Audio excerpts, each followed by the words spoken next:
Alléluia, gloire à Dieu et bienvenue à vous tous qui suivez ces enseignements.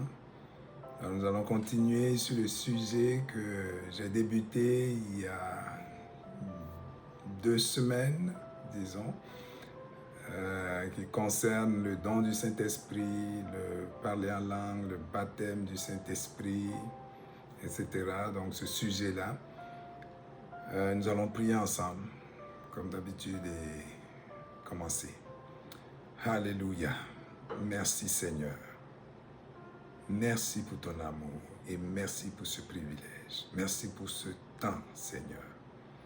Je bénis ton nom de ce que tu me donnes de pouvoir partager ces enseignements avec mes frères, avec tes enfants, parce que tu dis que ta parole abonde au milieu de nous. Seigneur, je prie que ton esprit, qui est l'enseignant par excellence, vienne enseigner lui-même, parler au cœur, au-delà de tout ce que je peux dire, et donner les paroles à propos, les choses correctes à tes enfants.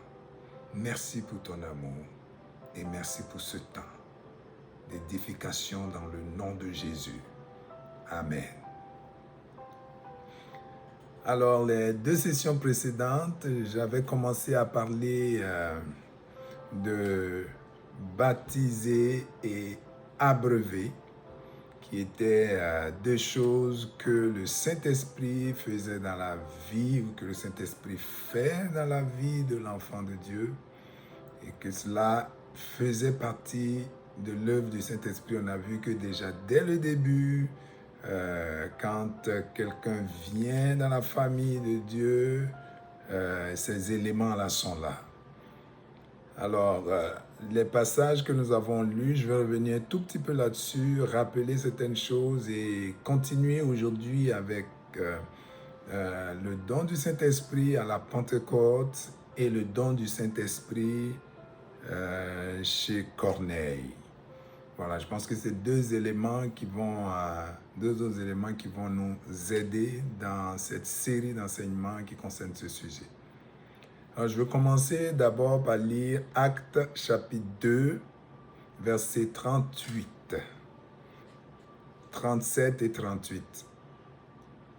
Il est écrit ceci: après avoir entendu ce discours, ils eurent le cœur vivement touché.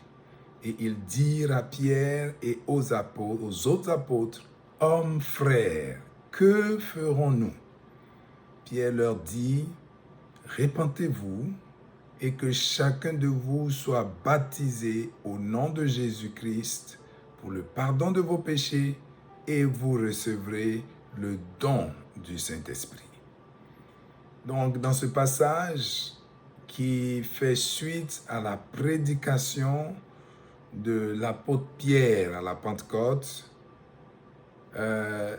les Juifs qui étaient là leur ont posé la question, « Que ferons-nous » Et Pierre leur a répondu, « Repentez-vous et que chacun de vous soit baptisé au nom de Jésus-Christ pour le pardon de vos péchés et vous recevrez le don du Saint-Esprit. » Donc ici encore, l'apôtre Pierre mentionne le don du Saint-Esprit.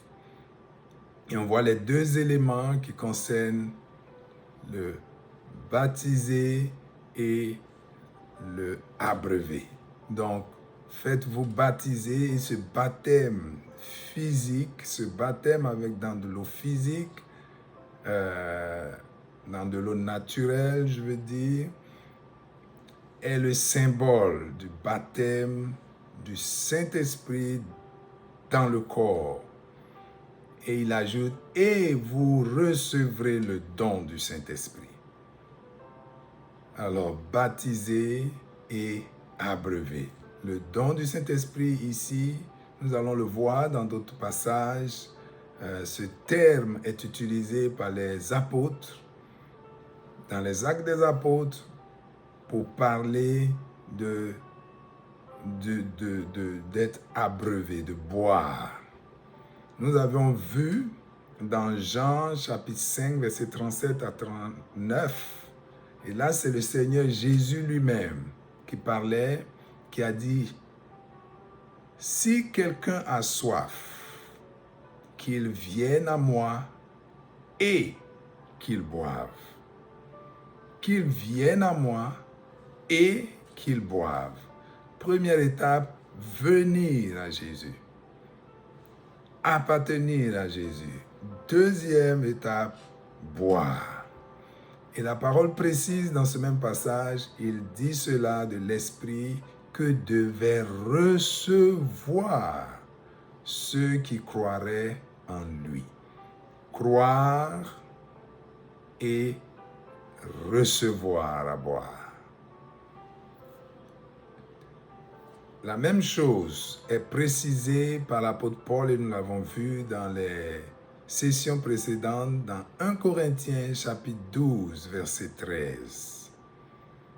Il dit ceci, nous avons tous en effet été baptisés, et c'est dans ce passage que j'ai fait ressortir les deux mots grecs, baptizo et potizo, qui parlaient de ces deux réalités. Donc nous avons tous, et l'apôtre Paul dit tous, en effet, été baptisés dans un seul esprit pour former un seul corps, soit juif, soit grec, soit esclave, soit libre, et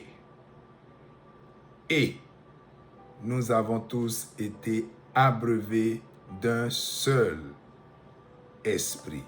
Et la version Semeur nous disait, nous avons tous reçu à boire d'un même esprit. Reçu à boire. Donc, dans chacun de ces passages, nous pouvons le remarquer, il est question d'une étape et d'une autre. Venir à Jésus, ou être baptisé, ou recevoir le pardon de ses péchés, et recevoir le don du Saint-Esprit, et être abreuvé, et recevoir à boire. L'apôtre Paul a expliqué cela aussi dans 1 Corinthiens chapitre 10, versets 1 à 4, en parlant de ce qui s'est passé dans l'Ancien Testament, qui est comme une image des choses qui devaient se produire lorsque Jésus-Christ viendrait. Et Jésus est venu et il a accompli ces choses. L'apôtre Paul a mentionné, « Frères, je ne veux pas que vous ignoriez que nos pères ont tous été sous la nuée, qu'ils ont tous passé au travers de la mer, qu'ils ont tous été baptisés en Moïse dans la nuée et dans la mer, et qu'ils ont tous mangé le même aliment spirituel et qu'ils ont tous bu le même breuvage spirituel, car ils buvaient à un rocher spirituel qui les suivait, et ce rocher était Christ. Donc, tous bu, tous baptisés. Et c'est important de remarquer cela, que quand les apôtres parlent d'être baptisés ou d'être abreuvés, de recevoir le don du Saint-Esprit, ils ne font pas de distinction entre les chrétiens. Ils ne font pas de distinction entre les enfants de Dieu, que certains devaient recevoir, d'autres ne devaient pas recevoir ou ne pouvaient pas recevoir. C'est toujours tous, tous, tous. Et déjà, la première fois que le Saint-Esprit était descendu sur eux, c'était encore cette même expression qui était utilisée. Donc nous allons voir aujourd'hui le don du Saint-Esprit à la Pentecôte. Il y a beaucoup de choses qui ressortent de ce qui s'est passé à la Pentecôte. Et je vais mentionner quelques éléments ici Durant les enseignements, je vais revenir là-dessus pour mentionner d'autres éléments que la parole de Dieu a pris soin de consigner. Alors, Actes chapitre 2, versets 1 à 4.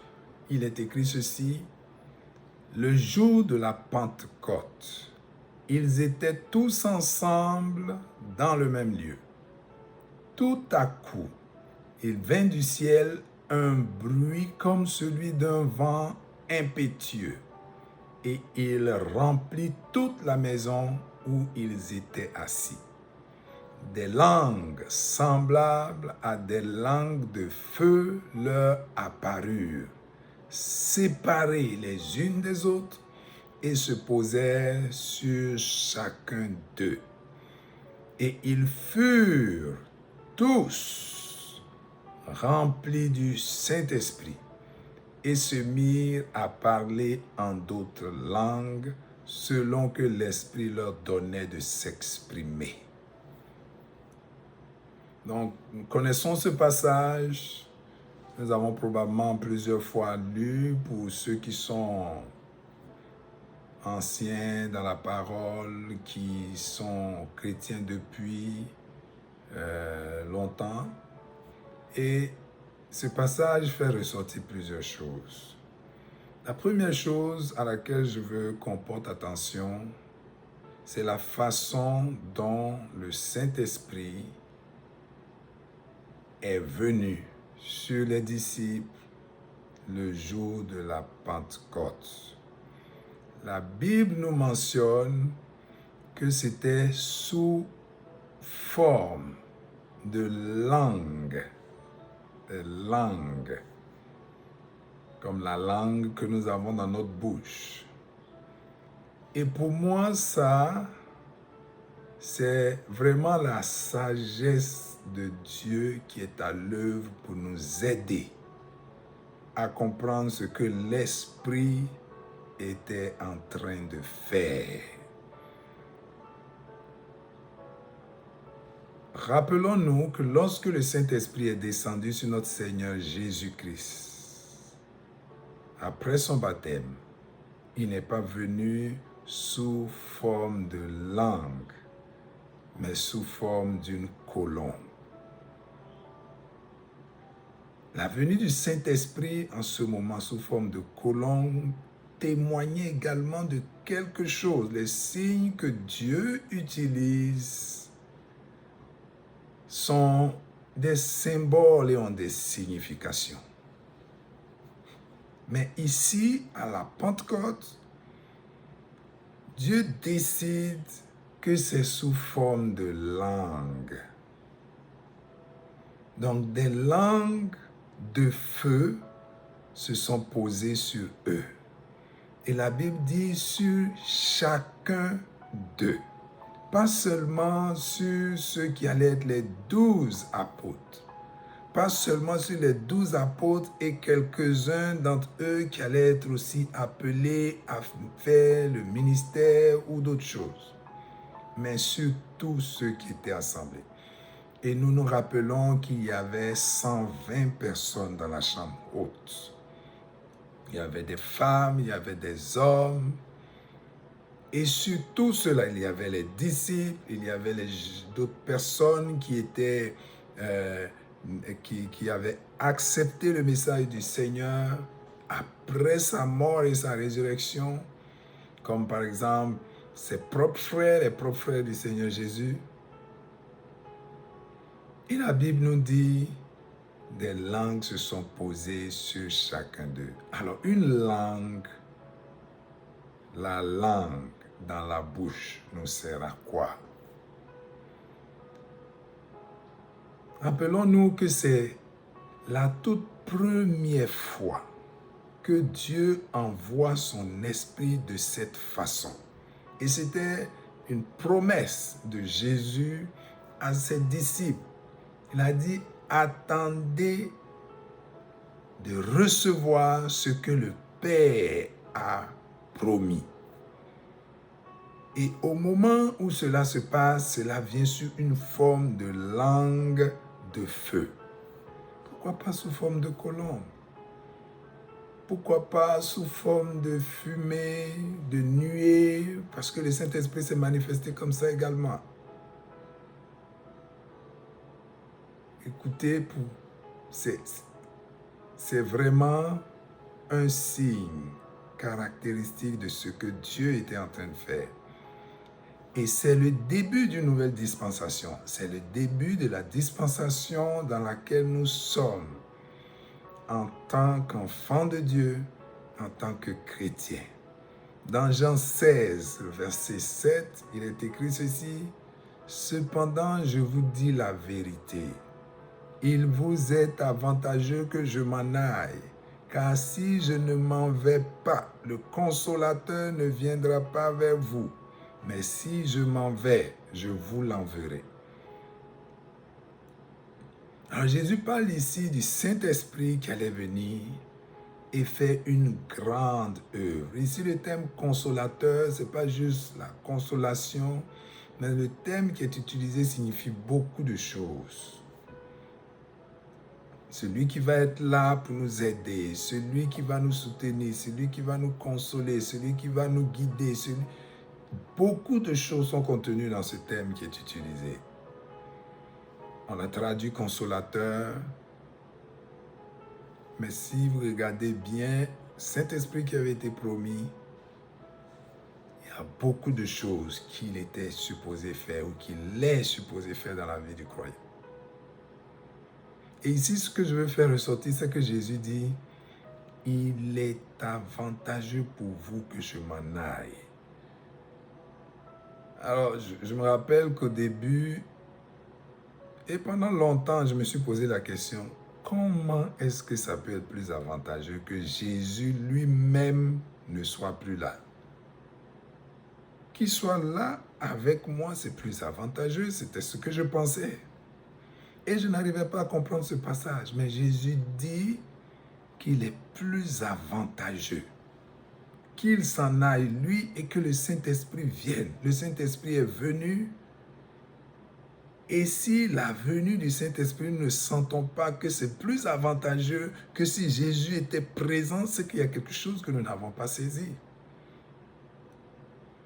Jésus dit que c'est plus avantageux. Nous devenons enfants de Dieu, nous recevons le Saint-Esprit. Et c'est le don de Dieu pour ceux qui croient. Le don de Dieu pour le monde qui n'est pas sauvé, c'est Jésus. Il a donné son Fils afin que celui qui croit soit sauvé. Mais le don de Dieu pour son Église, pour l'Église, pour ceux qui croient, c'est le Saint-Esprit. Et Dieu nous donne le Saint-Esprit, et le Saint-Esprit avait été promis à ceux qui avaient cru. Dieu donne le Saint-Esprit à ceux qui ont cru. Et la Bible dit, il les abreuve.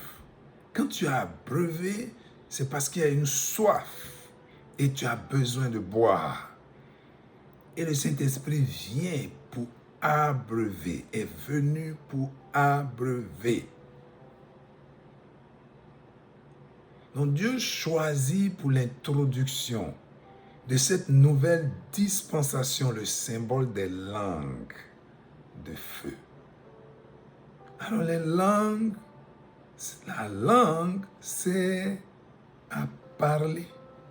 La langue dans la bouche nous aide à parler. Ce symbole de langue déjà dit beaucoup de choses sur ce qui s'est produit. Alors on a vu que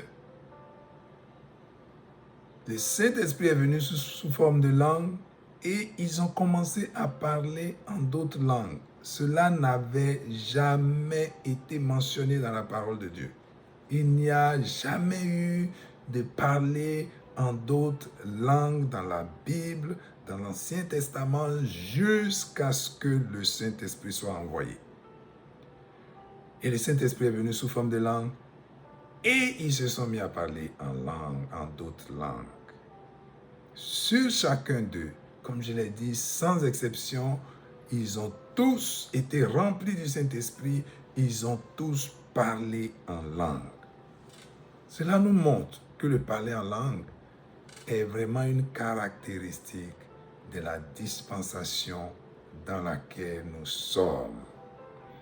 C'est le symbole même que Dieu a choisi pour le Saint-Esprit qui venait. Comme tu le reçois et cela se produit. Alors, je vais arrêter là pour aujourd'hui, pour cette session, et nous allons continuer dans la même lancée pour poursuivre sur le fait que le parler en langue est une caractéristique de cette dispensation et le parler en langue est disponible pour tous les enfants de Dieu. Donc, soyez bénis, que Dieu soit glorifié dans vos vies. Et alors que vous entendez ces paroles, que le Seigneur lui-même, par son esprit, parle à vos cœurs et vous donne de recevoir ce don qui vient de Dieu et qui fait partie des choses qu'il a pour ses enfants. Amen.